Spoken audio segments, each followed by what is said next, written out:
A warm welcome to you all, both those who are online and with us that way, and all of you who are here in the Museum Lecture Theatre. I'm Gillian Morris-Kay. I was the chair of the Friends of the Pitt Rivers Museum for about a decade, and this is my last event before I retire from that role. In fact, the Friends have been taken over by the Pitt Rivers Museum administration now, and they have decided that we're all called members now, but I hope we're all still friends and supporting the work of the museum, which is really so interesting, and it's such a pleasure to do that. The Friends also have a lot of interesting time with various events and away days, and if you aren't a friend now and you would like to join, please do. Sorry, a member, I should say, not a friend. Beatrice Blackwood, whose memorial this is this event happens every 2 years or so. She left Oxford in 1912 with a degree in English from Somerville College, but she wasn't allowed to take that degree until 1920 because women weren't allowed to in those days. One of the very early prejudices against women that continued for really quite a long time. There weren't very many of us when I came. I was I was the second woman teaching fellow at Balliol College, which had just become allowed to take women as fellows at that time, but not yet as for degrees. She came in, as I say, in 1912, but then returned in 1916 to study for the diploma in anthropology, which she was awarded with distinction in 1918.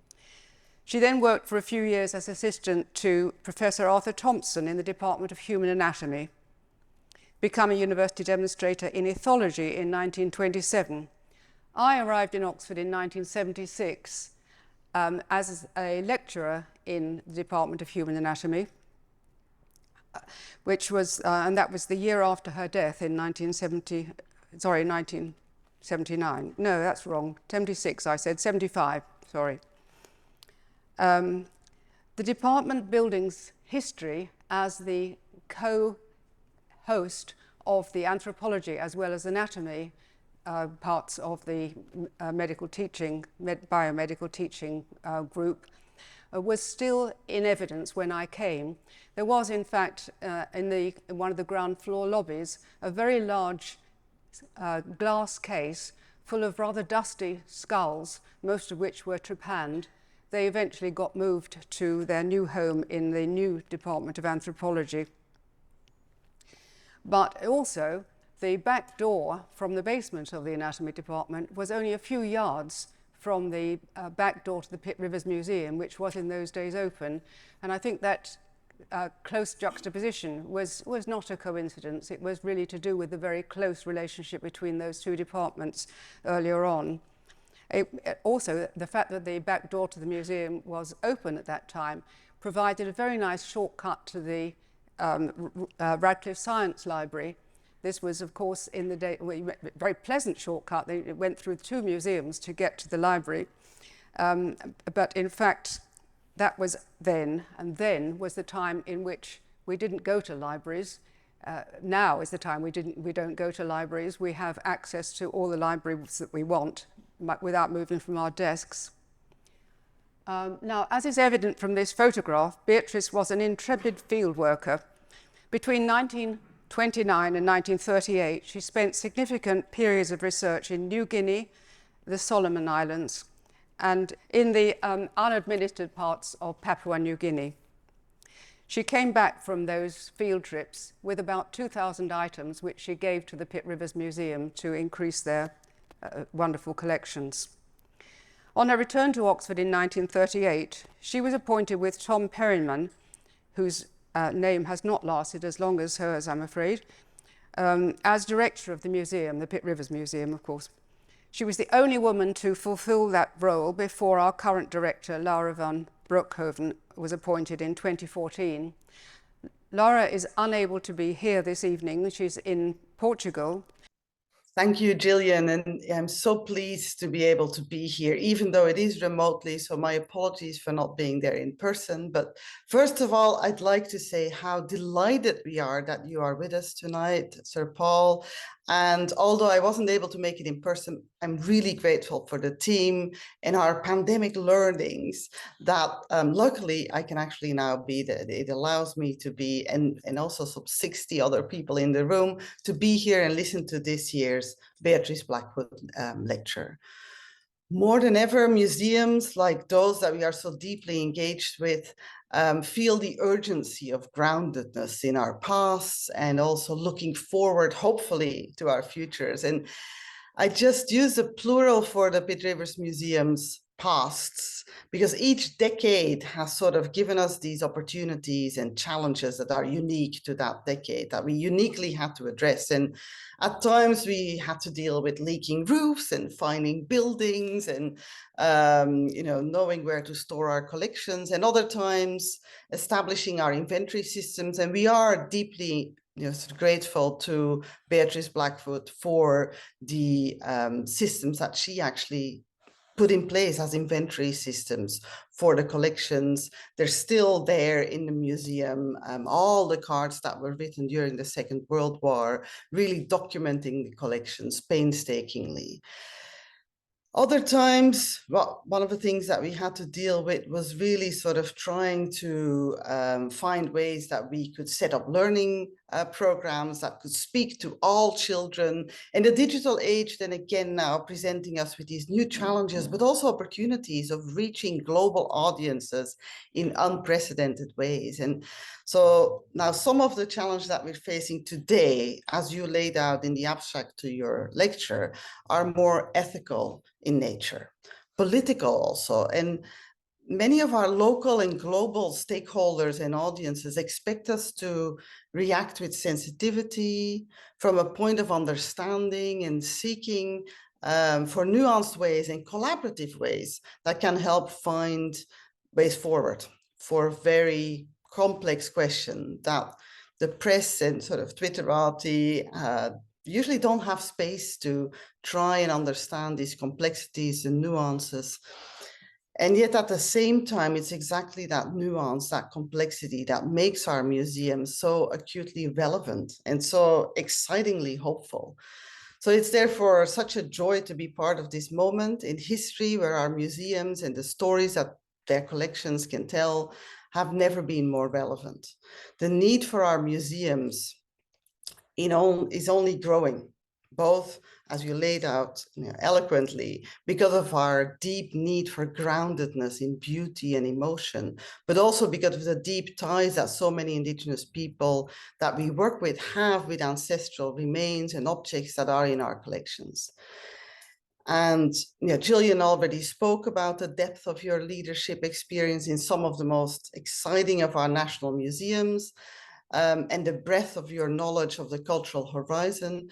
I hope you will find the settings of tonight's event, and especially the warmth of our audience, especially inspiring. And I very much hope to be able to take you around the museum soon and hear your thoughts on the pasts and futures of the Pitt Rivers Museum. So thank you so much for being with us.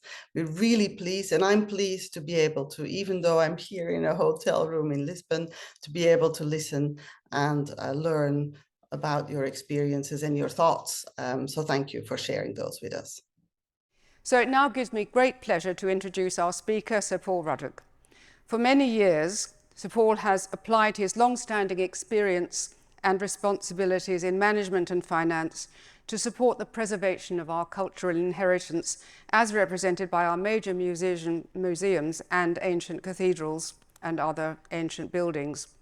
Among his many roles, and very many roles in fact, he is a trustee of the British Museum and of the Metropolitan Museum, New York, and was previously a trustee of the V&A and of the Courtauld Trust. His deep understanding of museums and his enthusiasm for their essential social and educational functions will be clear from his talk. I'd now like to hand over to Sir Paul.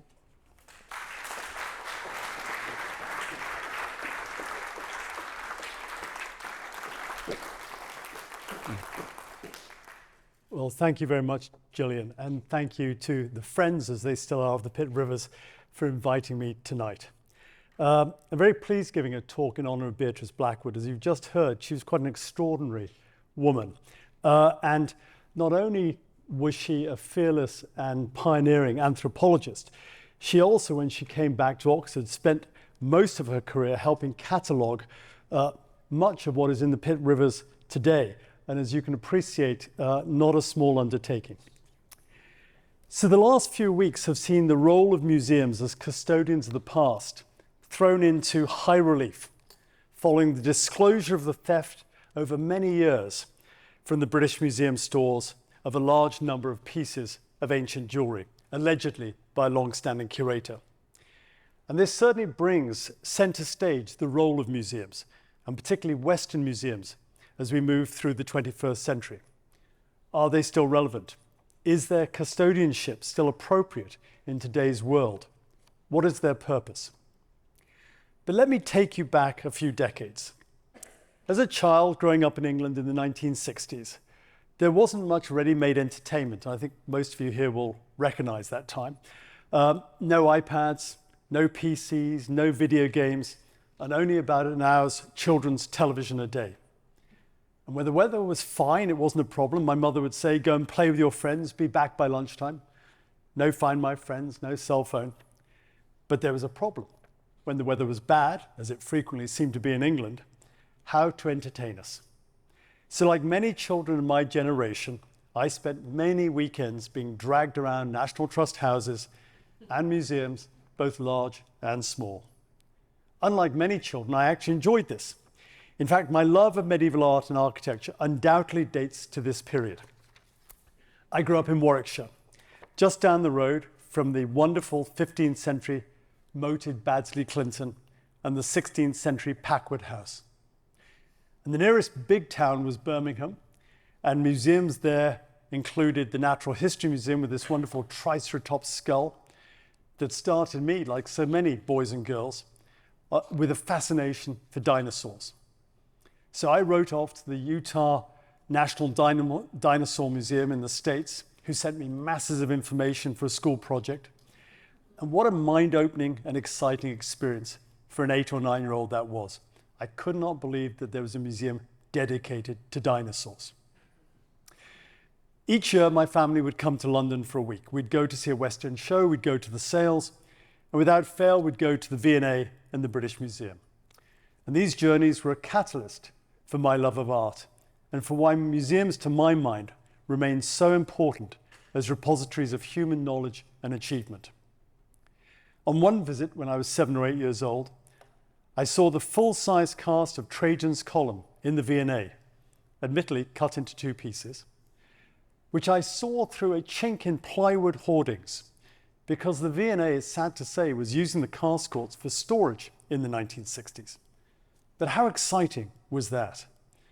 Or as also happened when my parents bought me for my 8th birthday the British Museum's replica of the Lewis chess set, on which I learned to play chess.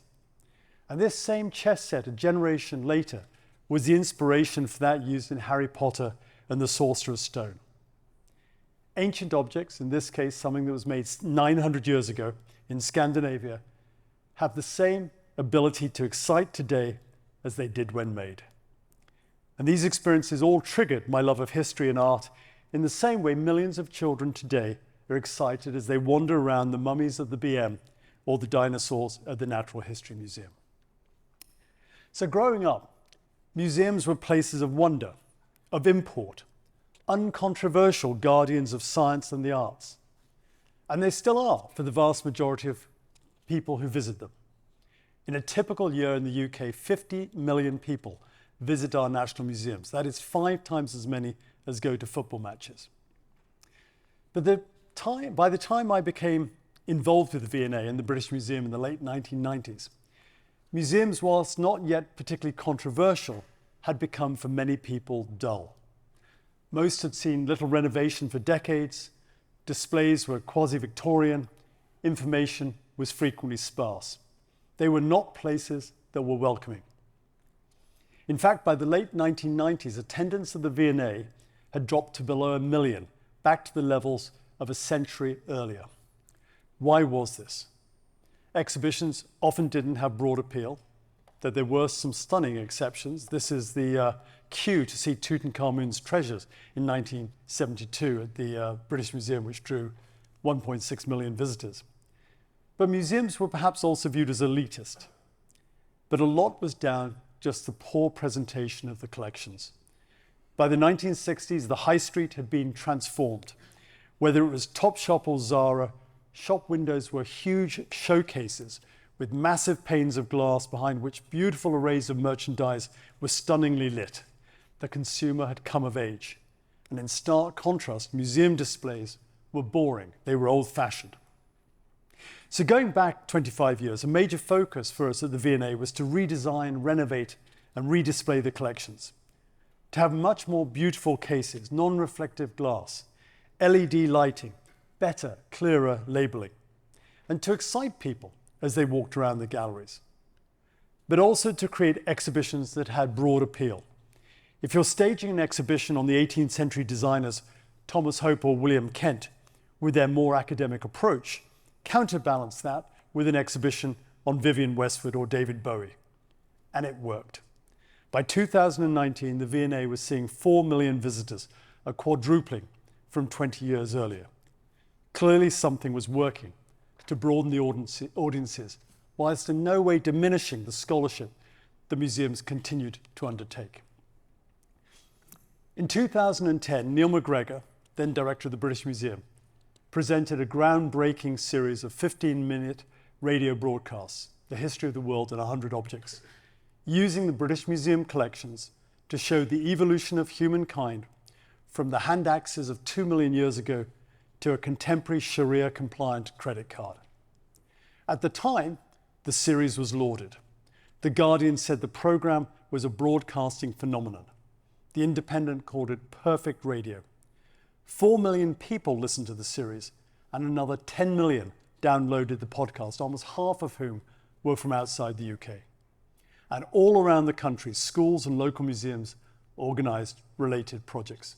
And it was not just in the UK that the idea was popular. The 100 Objects went on a world tour. They went to China, Australia, Japan, Abu Dhabi, where they met the same enthusiastic response. 13 years later, the pendulum has swung to the other extreme. Museums are under attack. They're full of colonial loot. They don't listen to the voices of the communities whose objects they show. They're elitist. They show history through the eyes of European white men, and so on. So what happened? We can debate why. Some reasons are obvious: the rise in social media, political polarization, and a more general attack on some Western values and institutions. But tonight, my question is whether the Encyclopedic Museum, one of the foundation stones of the Enlightenment, is still relevant.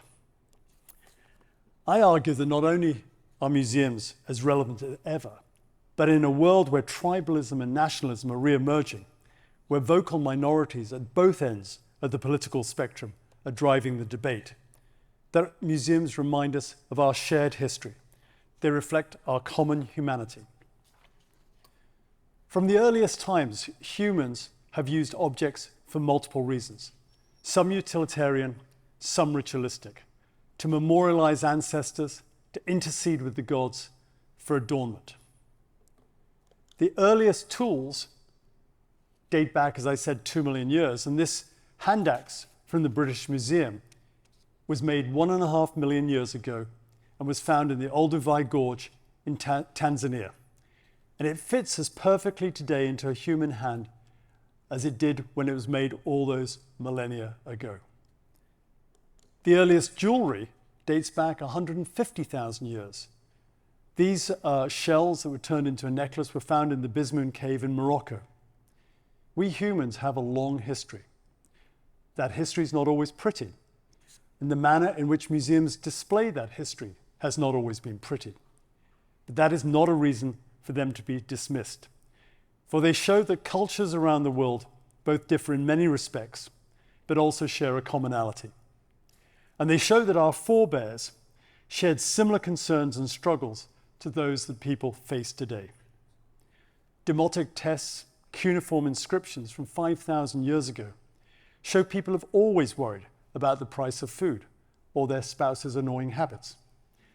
And of course, the greed and ambition of humanity has always been there, whether it's the Assyrians, the Romans, the Aztecs, the Europeans in the 18th and 19th century, or the rivalries between China, Russia, and the West today. Objects in museums show all of this, and they show the yin and yang of human societies throughout time and throughout geography, the amazing creative achievements and the depressing cycle of war and destruction.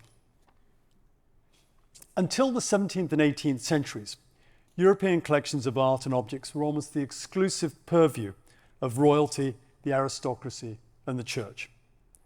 One could argue that the Reformation was the spark that ignited the Enlightenment, as a succession of intellectuals from Galileo to Newton to Darwin challenged the accepted dogma of the Catholic Church. At the same time, the world was being reopened to a global awareness by Christopher Columbus, Ferdinand Magellan, Vasco da Gama, and on to James Cook, expanding the known world to Europeans. The printing press allowed dissemination of new ideas rapidly and far-flung. And during this period, we saw the emergence of an interest in both humanity's origins, but also in the artifacts of this history and of the cultures that created it. The Society of Antiquaries, of which I'm proud to be a fellow, was established in 1707. But its origins are actually in the College of Antiquaries, which was founded in 1586. Its aim was to study historical sites, as well as genealogy and heraldry. As part of this study, it built considerable collections at a time when museums did not exist.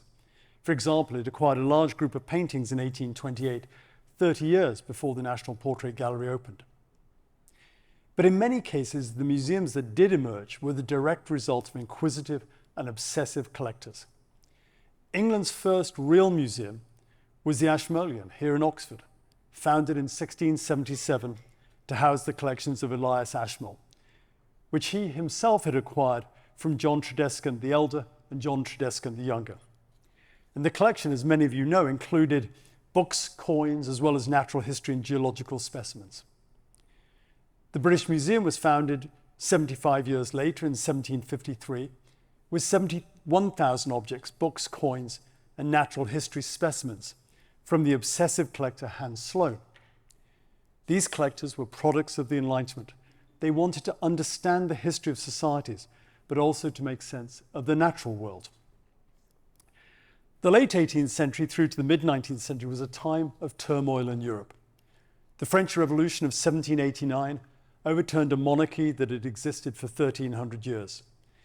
Between 1802 and 1814 in Germany, many religious principalities lost their independent status, and the number of German states was reduced from 300 to 39. In Italy, a culmination of decades of rebellions saw the unification of the country by 1861. And this upheaval saw a massive transfer of the ownership of art treasures. Sometimes princely collections were sequestered by the state. The Louvre, for example, housed the former royal collections, but became a public museum after the Revolution.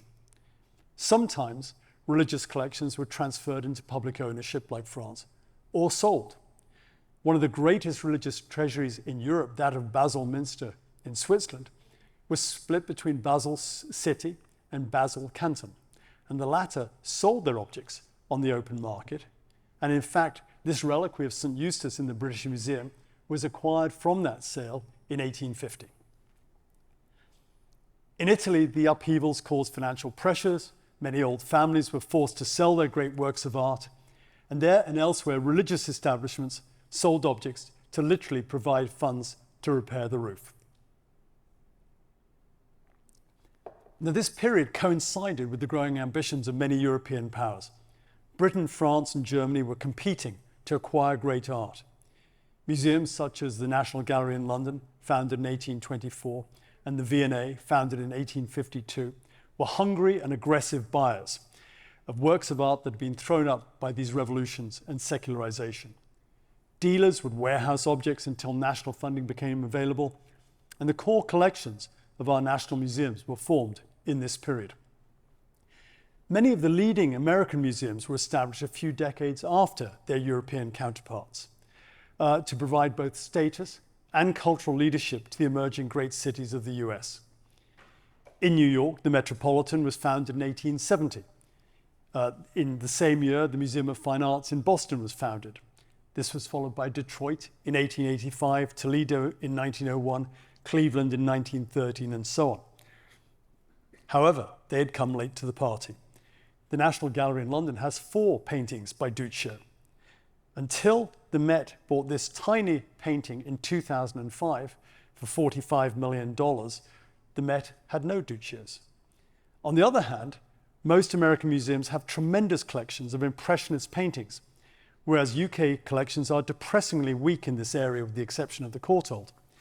And I think it was because American tycoons of the 19th century may have been denied the greatest of the old masters, but they were much more open to new ideas in a way the old world establishment was not. And in a not dissimilar fashion today, we see the Gulf states, Africa, China, building new museums with a view to adding luster to their countries, along with educating and inspiring their citizens. And it's not just about status. Many do share the Enlightenment idea of educating their visitors about both their own history and the commonality of humanity. The Louvre Abu Dhabi is a great exemplar, and so is this new Abrahamic family house in Abu Dhabi, which shows the shared values and history of Judaism, Christianity, and Islam, with a synagogue, a church, and a mosque, all on the same site. And the implementation of this wonderful project is supervised by the Higher Committee of Human Fraternity, itself based on a document on human fraternity signed by the Grand Imam of Al-Azhar, Ahmed Al-Tayeb, and by Pope Francis in 2019. And whilst not a museum, the project shares the Enlightenment hope of encouraging knowledge and intercultural understanding. The 19th century also saw a surge in interest in ancient cultures, in particularly those of Egypt and Mesopotamia. Empires were on the rise, and along with armies came archaeologists and scholars. And I will discuss issues of acquisition a little later, but a byproduct of this European expansionism was an obsessive quest for knowledge. And this passion resulted in the decipherment of cuneiform, starting with George Friedrich Grotefend in 1802, and continuing to this day when linear Elamite has just been deciphered last year by François Dessay, following a century of groundwork by other scholars. Hieroglyphics were deciphered by Champollion in 1822, which opened up a new understanding of Egypt. And these tremendous achievements transformed our view of history and helped us to understand the birth of civilizations, the start of agrarian settlements, the rise of city-states in the 4th and 3rd millenniums BCE. And as this knowledge grew, it coincided with major excavations throughout Egypt, Iran, and Mesopotamia, at Luxor, Persepolis, Nimrud, and so on. And for the first time in thousands of years, the wonders of these ancient civilizations became available, certainly to people in Europe and the USA. And through partage agreements, many of the excavated panels and objects ended up in Western museums. Until then, the ancient world as seen from the West was primarily, and is represented in princely collections, was primarily confined to Greece and Rome with a bit of Egypt. Now museums were starting to tell the history of humankind from the very first cities. And concurrently, we saw the emergence of paleontology with the discovery by Mary and Joseph Anning of the first complete ichthyosaur at Lyme Regis in Dorset in 1811. But it wasn't until 1859 with the publication of Darwin's On the Origin of Species that this tied in with the deep history that was emerging through the combination of paleontology and archaeology. And of course, this search for knowledge, as with Galileo, fundamentally changed the world, the way the world was seen. No longer could the world have been created between 6,000 and 8,000 years ago. But this new concept of evolution had a dark side, and it was also used to justify the superiority of white people over those of color. And I'll touch on this a bit later as I discuss museums as contested spaces. So, at their inception, modern museums were truly encyclopedic. They contained botanical specimens, taxidermied animalia, manuscripts, coins, archaeological artifacts, and great works of art.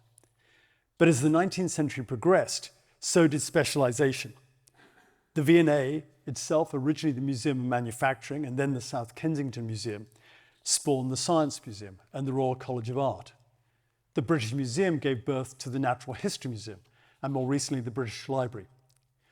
Today, it's almost impossible for us to envisage the world of 250 years ago, where the average person had minimum knowledge of any other culture. There was only a limited awareness of the great achievements of our ancestors. And whilst there might have been awe at the scale and the skill taken to build the pyramids, there was little understanding of the culture that built them. But today, if you want to learn about the art of Japan, India, China, the Americas, Iran, Africa, the Pacific Islands, go to the British Museum. You can learn all about it there. If you want to study fashion and design through the ages, to look at the evolution of ceramics, bronze casting, sculpture, silversmiths, go to the V&A. If you want to learn about scientific discoveries of the last 200 years, from Stephenson's rocket or James Hargreaves' spinning jenny, through to 20th century space travel and 21st century AI, go to the Science Museum. And you might say you can learn all of this on the internet. Of course you can. But you could have also learned it for the last 250 years from Encyclopedia Britannica, which was constantly revised and updated. But where is the magic? Where is the excitement in that compared to looking at the actual objects? There is still something intangible and irresistible when you look at a flint axe made 1 million years ago by a distant ancestor who patiently chipped away at the raw stone for days, if not weeks, to create it, as there is looking at a sculpture by Gian Bologna, in this case of Samson slaying the Philistine, which sits in the V&A in the medieval galleries. And if you stand in front of it, it's just a miracle of skill to have carved out of a single block of marble. Western museums are a potpourri of objects. Science and natural history museums reflect the Victorian obsession with categorization and classification, something without which modern research would not have been possible. Art and ethnographic museums contain objects bought, traded, collected, and in some cases looted. And the latter may have been through war, or to use a contemporary phrase, through an imbalance of power. As missionaries ardently sought to convert the world to Christianity, local populations might relinquish their ancestral idols. Traders might acquire objects in exchange for metal knives or glass beads. Colonial administrators would buy objects from locals, and amateur scholars would amass collections of utilitarian objects. Dan Hicks, who's obviously familiar to you here, who's the senior curator at the Pitt Rivers, has done much to bring attention to the contested acquisition of objects in Western museums. And he identifies 7 types of taking. Firstly, looting in all its form, including dispossessions of royal objects and objects of royal power. Secondly, physical anthropological collecting of human remains. Thirdly, missionary and other confiscation of objects of religion belief taken during colonialism. Fourthly, archaeological collections and tomb raiding. Fifthly, scientific collections of natural history specimens. Sixth, ethnographic collecting. And seventh, barter, purchase, and commissioning of objects. The categorization is helpful because there clearly is a spectrum across collecting during the colonial period, ranging from illegal to unethical to trade and commissioning at the other end.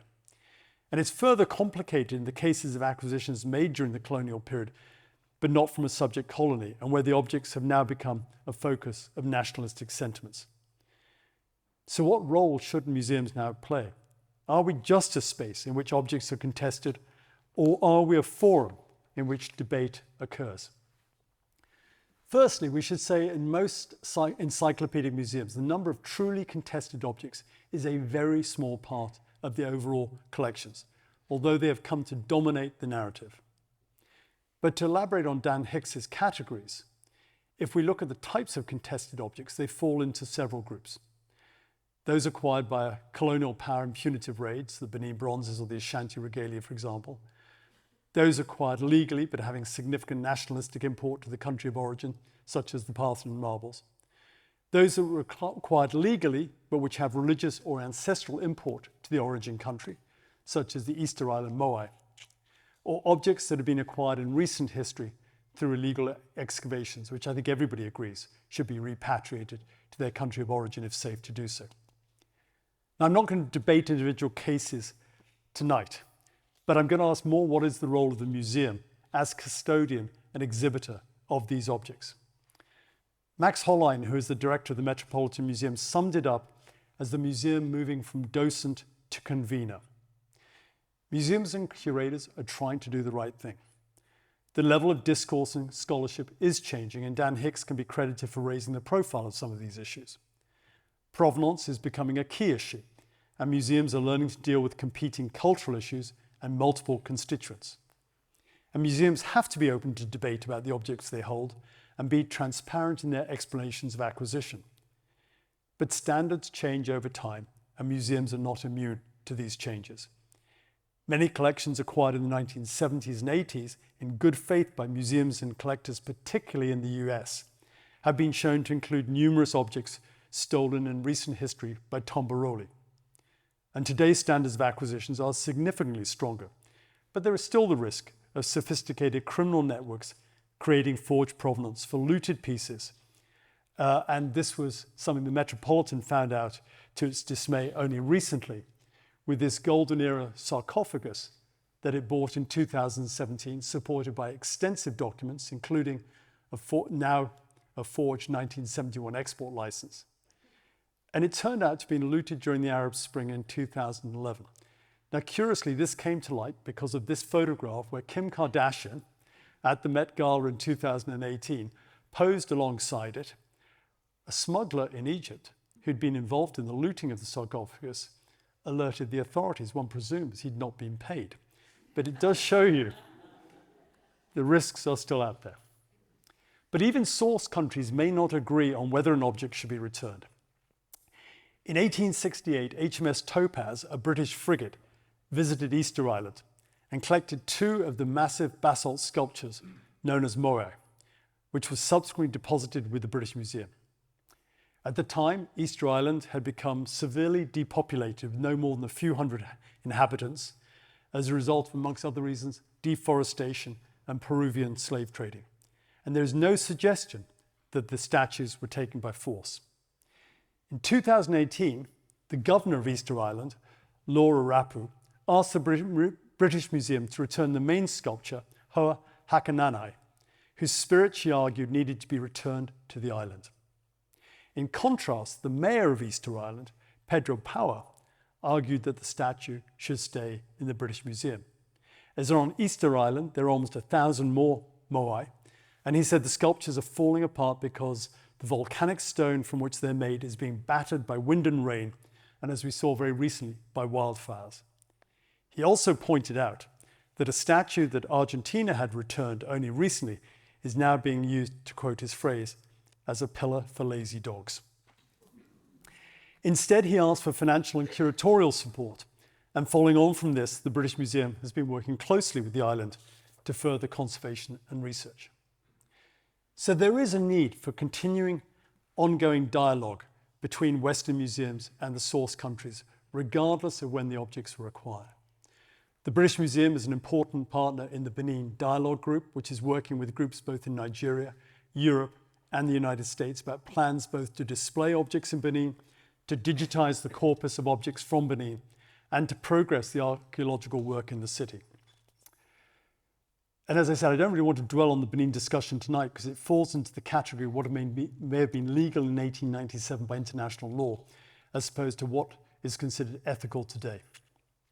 But other examples of collaboration and support are the ongoing archaeological digs in Iraq by the British Museum or in Egypt by the Metropolitan Museum. In fact, there are dozens of archaeological excavations across the Middle East, Egypt, South America, Asia, and Sub-Saharan Africa. They're being conducted by scholars and archaeologists from European and American museums in partnership with the local countries.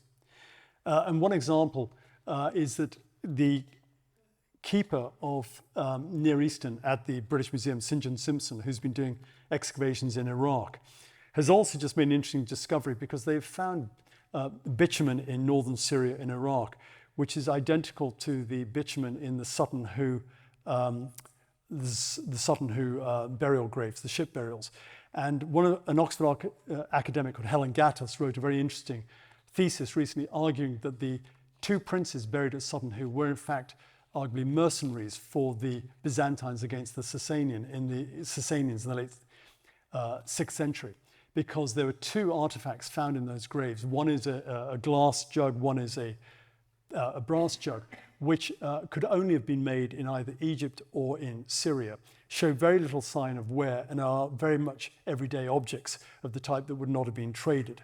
And what has now also been found by St. John is showing that this bitumen, which was reputedly having therapeutic properties and could only be found in this part of northern Syria in Iraq, the fact it was found in quite large amounts in Sutton Hoo suggests again it was brought back from there as something precious. So the research that is ongoing is continuing to make new discoveries. And when Sudan decided to build a new dam on the Nile's fourth cataract about 20 years ago, they asked the British Museum to lead the archaeological rescue operation in conjunction with the Sudanese colleagues. And this is just the tip of the iceberg. The British Museum has for many years run an international training program, which brings museum workers from countries whose museum sectors need support. And the program helps develop skills, best practice, specialist knowledge, as well as building for those curators a global support network. So from the start, the founders of museums sought, through the display of art, natural history and science, to educate and inspire audiences, while also allowing this pursuit of research and the preservation of the past, which continues apace today. The 19th century saw its focus on categorization and documentation grow alongside a burgeoning curiosity about global cultures. Museum themes included the utilitarian, the sacred, ornamentation, design, prestige. And at the same time, a Western-centric view of the world was very much presented with a Darwinian evolutionary viewpoint. Culture started in Mesopotamia and Egypt. It reached its apotheosis in the wonders of Greek art, which became the gold standard for the next 2,500 years. Implicitly, the cultures of other societies, Africa, Asia, Oceania, South America, were of a lower order, and by implication, the peoples of these countries were inferior to the highly developed Europeans. And the British Museum's layout is a typical 20th century view of this approach. The ground floor's major galleries are devoted to the history of Egypt, Mesopotamia, Greece and Rome. The Americas have a small side gallery. Africa's in the basement, and Oceania is displayed at the far rear. In both the Oceanic and the African galleries, works of great art and ritual significance are displayed alongside everyday basket work and utensils. There is little differentiation between the significance of these objects, unlike the galleries of ancient art. And whilst there are plans to address this and give more prominence to these cultures, it is very indicative of attitudes that have prevailed in the museum world to very recently in both Europe and America. The Pitt Rivers has frequently been cited as a prime example of this, but should we also not view this as a product of its origins? This wonderful museum preserves the ordinary and the ephemeral from a myriad of cultures that would otherwise have been totally lost along the march to modernity. It is not to dismiss contested objects, but museums themselves have become contested spaces, whether it's issues around restitution, human remains, colonialism, sponsorship, climate change. They have become a focal point for many of the Western world's 21st century anxieties. And what museums must honestly acknowledge is the history of these acquisitions. We cannot rewrite this history, but we can discuss and explain it. We can explain that programs touch all audiences and deal with contemporary issues. We can bring scholarship and academic interpretation to help understanding different cultures, whilst understanding that outsiders may not provide the nuances that the cultures can provide themselves from which the objects derive. We can tell the stories of Europe, Africa, Asia, Oceania and the Americas in a global context, and show the reality of the past from different viewpoints. And at a time when ideas are polarizing, it is all the more important that museums remain places where these difficult issues can be debated. Throughout human history, objects have had central roles in how we shape our lives. From everyday prosaic living, to celebration, to ritual, to war. Even board games have been around for thousands of years. This game dates to 2500 BCE from Ur, but it's completely recognizable today. There's a fundamental human impulse to engage with objects that has been there since time immemorial, and museums are the guardians and fiduciaries of that lineage. And throughout history, societies have had spasms of iconoclasm, whether it be the Puritan destruction of England's medieval heritage, through to the destruction of the Bamyan Buddhas by the Taliban, or of Palmyra by ISIS. Humanity has a sporadic but recurring urge to destroy, and we see this continuing today in the toppling of statues, such as that of the slave trader Edward Colston in Bristol, or Confederate statues in the southern states of the USA. In Nazi Germany, we witnessed the destruction of degenerative art. In China, the 1960s saw the wholesale destruction of art and heritage during the Cultural Revolution, a particularly egregious example being the looting and destruction of more than 6,000 Tibetan temples, mainly by dynamiting. The Stalinist era in Russia saw a massive attempt to eliminate indigenous cultures and art through forced migration and collectivization, along with the destruction of art which was not deemed conducive to socialist realism. And if not to destroy, then to cancel. History is littered with autocrats seeking to erase history. We see it in defaced Assyrian reliefs, such as those at Bowdoin College in Maine, where the faces of a previous king have been hacked off by his successors, or in Egyptian monuments where the name of an earlier pharaoh has been scratched out. Or today, when Premier Modi in India is, at least according to his critics, trying to write Muslims out of Indian history, or American fundamentalists who forced the sacking of a Florida teacher who was talking to her students about Michelangelo's David.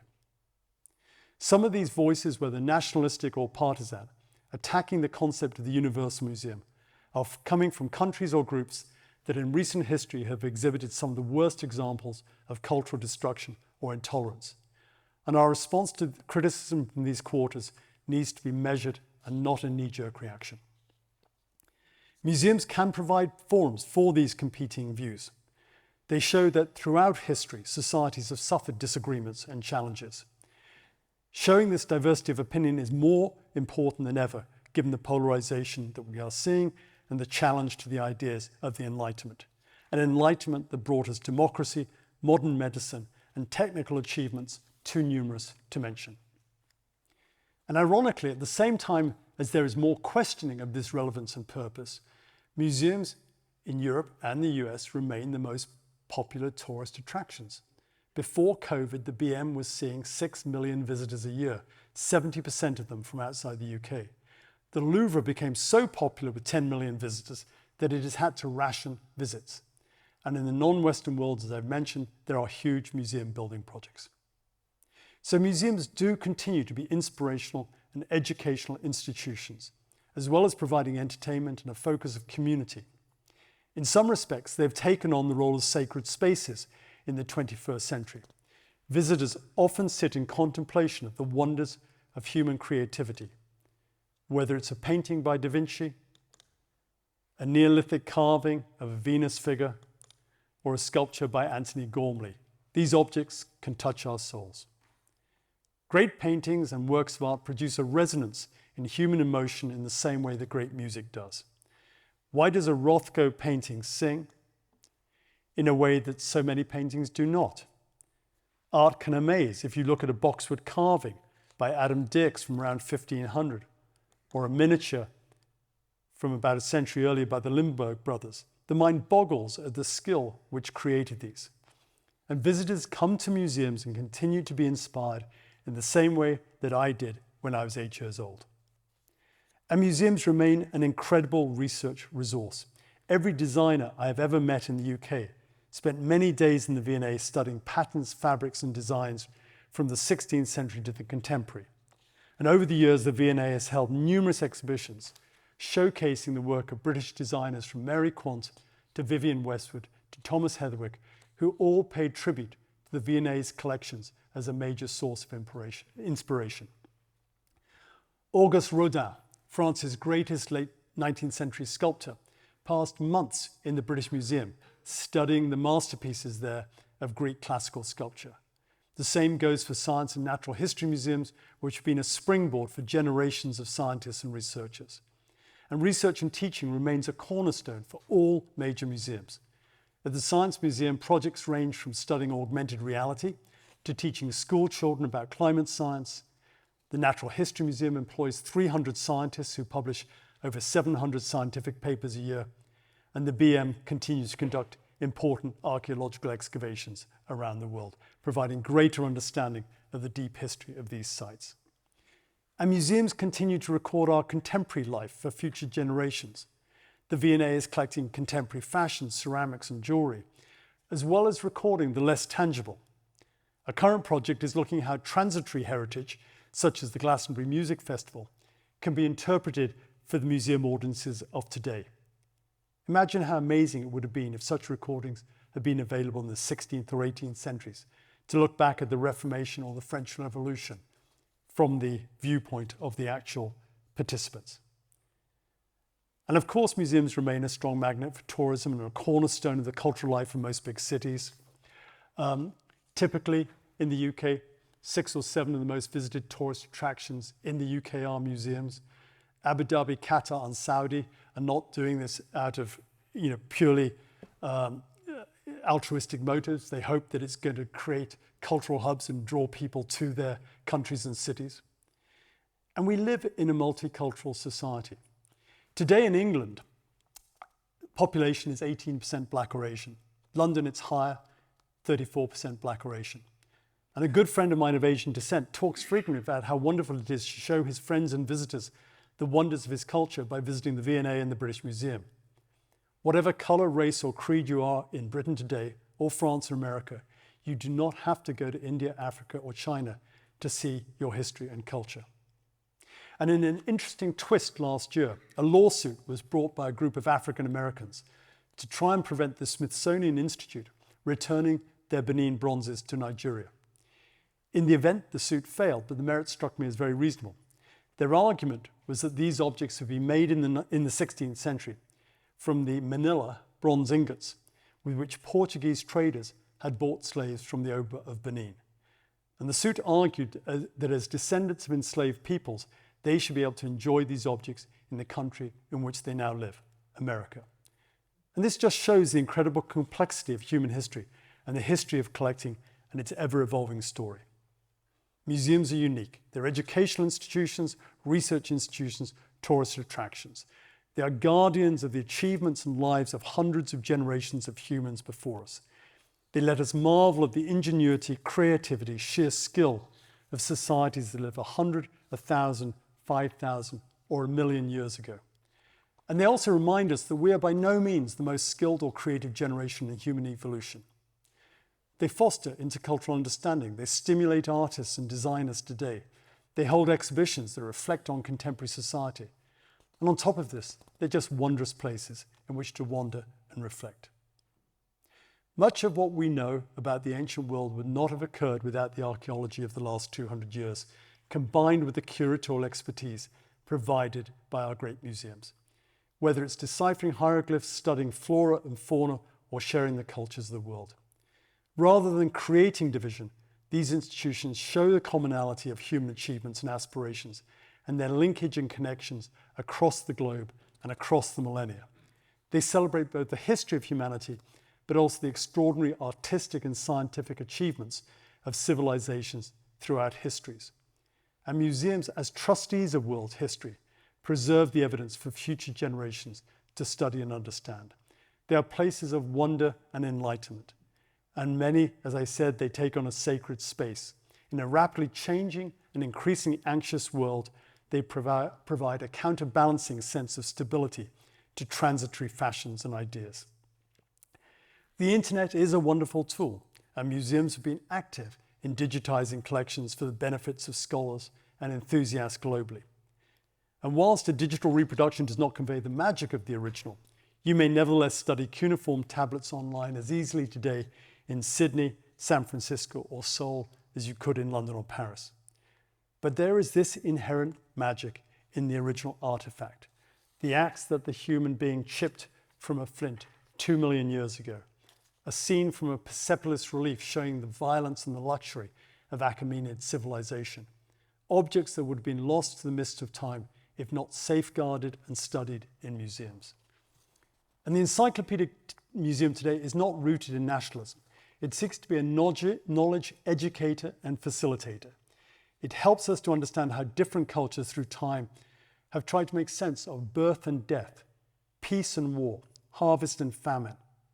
It showcases the high points of human achievement since the earliest times, whilst also exhibiting the utilitarian and the prosaic. It is a window into the lives, struggles, and achievements of our forebears.